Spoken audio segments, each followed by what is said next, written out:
संसद पो वैधानिक थलो होला त संसदमा छलफल गर्नु पर्यो संसद भित्रबाट हुनु पर्यो नि संसदलाई हाइज्याक गरेर संसद चल्नै पाएको छैन संसदका समितिहरू चाहिँ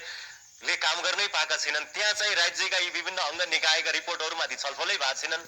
ती निकायले बतौलान् नि संविधानमा कहाँ के कमी कमजोरी छन् संशोधन गर्नुपर्ने ठाउँहरू कहाँ छन् तिनले बतौलान् नि त जसले अभ्यास गरेका छन् उनले बताउने होला नि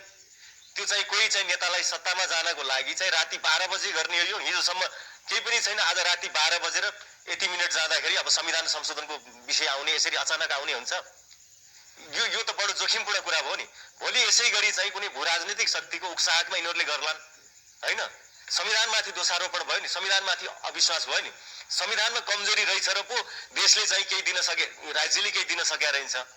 भन्ने भाष्य पो सिर्जना गरियो जबकि यो त पात्रहरू खराब थिए पात्रहरूले दिन नसके हो संविधानले भन्दा पनि पात्रले दिन नसके हो यो मुलुकलाई पात्रले बिगार्या हो भन्ने कुराको बहस थियो भ्रष्टाचारले बिगार्या हो भन्ने बहस थियो कुशासनले बिगार्या हो भन्ने बहस थियो अब त्यो बहसलाई अब फेरि कता लगिनेछ भने संविधानको चाहिँ त्रुटिको कारणले यसो भइरहेछ हामी त ठिक थियो संविधान खराब हो भन्ने भाष्य बनाइयो नि जबकि संविधानलाई यसरी एट्याक गर्न पाइदैन नि संविधान त शपथ खाएको दस्तावेज हो नि